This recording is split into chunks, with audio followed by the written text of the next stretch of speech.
I'm Caitlin. And I'm Emily. Today we're talking about the Babadook.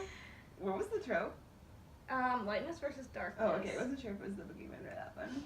So, I mean, it could have been the boogeyman, but... I like the light versus darkness. I think it worked. Yeah. So, this movie is about... It's a horror movie. Australian horror. Interesting. Which I did not like. I don't like horror movies. But... What? No. I was going to say I like horror movies, and I liked it by the end. I was like, this is a good film, but I did not find it enjoyable to watch, which I usually do with horror. I agreed that it was a good film, but I was scared. So basically, it's about this woman that her husband died in a car crash while he was driving her to the hospital when she was about to give birth to their son. And so she's like living with this grief from her husband, and then her son is like kind of a trouble child. And then one day he's like, can you read this book for me? And it's this book called The Babadook. And basically you can't get rid of the Babadook. And so yeah. Yep. And so then it starts haunting them. But also you don't really, like, at the end you're kind of like, oh, was it all just in her head? Like, was it real? So it's kind of an unreliable narrator situation as well. That's the premise. That's great. It makes movies really interesting, and you're never really sure what actually happened. Mm-hmm. Unreliable narrators. What else do we want to talk about? Yeah, so it basically, the thing, we're pretty sure that it was never really, like, any part of it was ever really real. Mm-hmm. And they imply that with, like, the bug scene, that, like, there was no hole, there were no bugs, but the whole thing was just, like, a manifestation of that grief. And it was never really a real thing, except for, I guess, she killed a dog and tried to kill her son, which is really scary. Yeah. Yeah, that's the crazy part, is that if the Babadook was never real, then, like, trying to explain, like, what happened to the son and how she got injured and stuff is, like, a lot sadder. That's the other, like, really interesting thing with it, though, is that he's almost 7, so she's been, like, living with this grief for literally, like, over 6 years. Yeah. And it's just suddenly culminating right now. I mean, I guess she was talking about how she had gotten so little sleep, so that could be, I don't know. Yeah. And I feel murderous when I don't get enough sleep. Okay. Anyways, what else do we think? We thought, I liked that they used, I don't know, this is not like a big commentary in the film, but I just liked that they, like, had, like, a middle-aged woman as the protagonist. She's 38. And that, maybe not middle-aged, but for Hollywood, kind of. She was ancient for Hollywood. She was decrepit. Like, a mother, like, and, I don't know, it's not a character that usually gets the spotlight.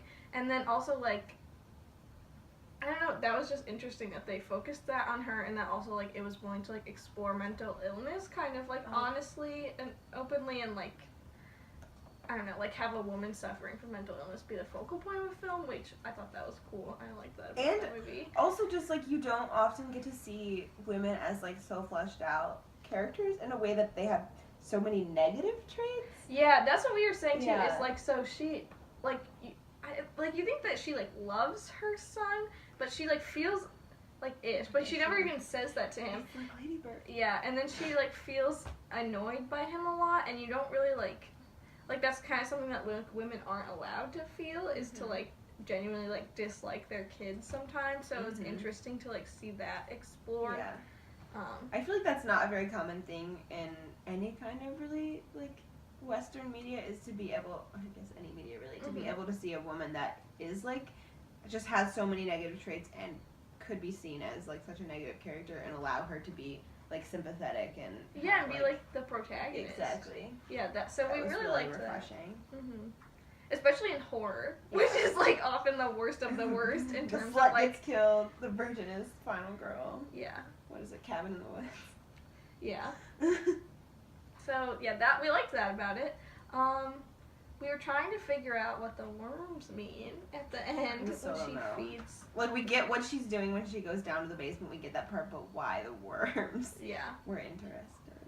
Yeah, I mean, I really liked the ending of the movie, too, and I think the, like, having it be, like, you can never get rid of the Babadook, and not having, like, just have her defeat it, but like having it still be in the house was like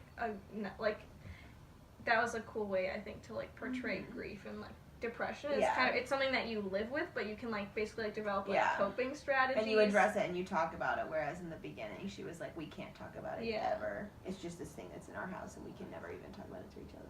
Oh gosh, that's gonna be in our thing. Our roommate is filming us. They're sitting over there. I shouldn't have done that. I'm so sorry. We don't know how to cut, so. What else? I also was happy. I liked the ending mostly, except for the part. So the whole time he like says "I love you" to her all the time, and she's always like, "Me too," or like says something like that. And at the end, he says "I love you," and I was like, "This is it. She's gonna say "I love you" back," and then she says "Happy birthday."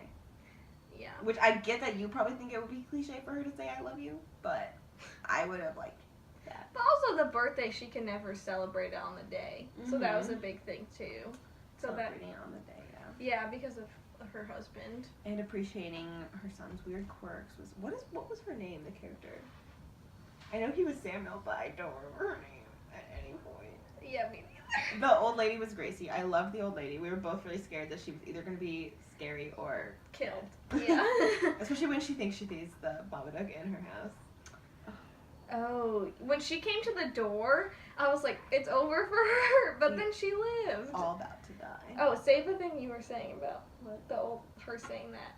Oh, so I was really interested the whole time, and the people were really like mean to her, obviously, and she was also rude back to people, but I thought it was a lot about how we treat people like going through things and like facing mental illness, because there was obviously like grief, but also a lot of compounding mental illness in this, and like people were kind of terrible to her. But then towards the end, when the old lady comes over and is essentially says that like, I love you guys and I'd do anything for you, and then her son is like, I love you and I know you don't love me anymore, but I'll like always love you, and that kind of like is what broke her out of it. That was really nice. Yeah. What about cinematography? I liked the camera angles in the film.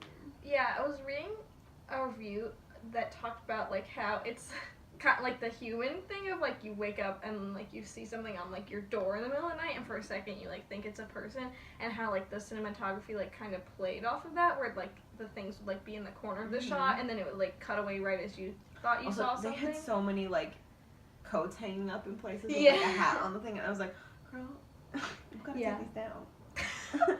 Yeah, but I thought that was like a good, like, I don't know, like that was a nice element of the horror of the film. I thought they did that well. Or like when she's watching the TV, you were saying, and she, it's like talking about the lady. And this is not related to camera angles, but that was just a good element of horror. That was creepy to me. Yeah. The rest of it didn't really creep me out. It just made me like unhappy and uncomfortable. I really, really hated the part where she kills the dog. And I knew, obviously you know it's coming, because if there's a dog in a horror movie, it's going to die, but it was still really sad and gross. I went like this. Yeah. It's fine. Oh, also the last thing, so when she goes to like the police station and her hands are in charcoal, I like thought it was from her trying to burn the book, but then Emily said that it's like... Well, I assumed that's what they were implying, because they said, as soon as they said the thing about her like having been a writer and they asked her what she wrote and she said children's books, I was like, so she wrote this thing. Yeah. And then they like had all these scenes, or I think it was like at least two, where they had like close-ups of her hands and they had charcoal on them, so I just assumed that's what they were telling us, because why would you do that if they weren't? But I didn't pick up on that because she went immediately from burning it to the police station. But yeah, I think that adds another interesting element to it of like, it was definitely like all, or it must have been all in her head, but the book was real though. But she was definitely going through some kind of psychotic break. Or whatever. Yeah. Okay. Stay sexy and don't get murdered. Why would you say that? You can cut that. No, I can't. Bye.